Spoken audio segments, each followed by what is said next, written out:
阿弟早，可以给我个 set B 白鸡翅的。要鸡腿吗？ Okay. 对啊， Yeah. 鸡鸭鸡腿。 I remember when I was first on call for the very first COVID patient that we had in our hospital in Singapore. Basically, I couldn't sleep at all. My heart was just racing, and I just kept thinking, oh no, what if I had to go in? What if I caught it? That was really like the highest point of terror back then. My name is Jackie. I'm a doctor. This is my favorite go-to place after work. It's the chicken rice stall at Balestier Market. I like this place because I live just around the corner. Chicken rice really is the quintessential Singaporean dish. You can't find chicken rice of the same quality and the same price anywhere else. This is actually the best chicken rice I've ever eaten, really. The first thing I do when I go home is get one of these. That's one of my early meals. During circuit breaker itself, even I didn't come down here to eat. So I haven't physically been down in this place for actually a long time. Coming back feels nice, like normal times again. I don't usually think about anything when I'm here. Not thinking is actually a luxury. Sometimes it's just calming to see other people going about their lives. And it's a normal, ordinary life, which is kind of comforting in times of crisis like this. This is something that everyone basically knows, that doctors don't really have much of a life.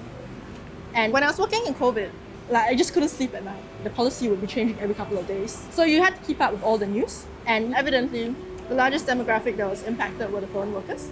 So it's quite common in that many of them will not have told their families back home that they did test positive for COVID.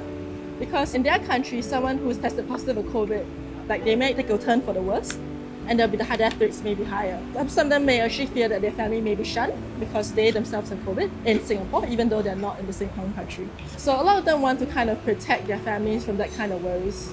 But in this job, you basically start to understand that the life they lived is basically very different from ours. What I do sometimes is just try to make a conversation with the patient about something that isn't their medical condition. That little touch of humanity just will keep both parties going for a long time. And it helps you remind yourself as to why you are a doctor, but basically the human element of it. So the first patient death I experienced was when I was doing my internship in Australia. It was an old woman who passed away on the way up.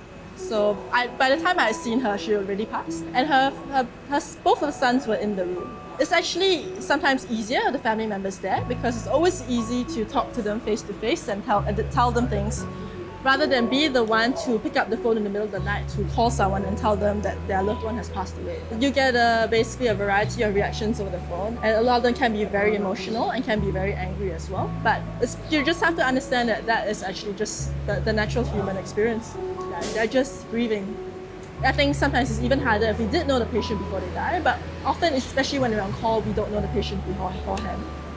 I think it's the nature of the medical job. I don't think you can really be completely 100% detached from patient death. I think some part of you will always feel it.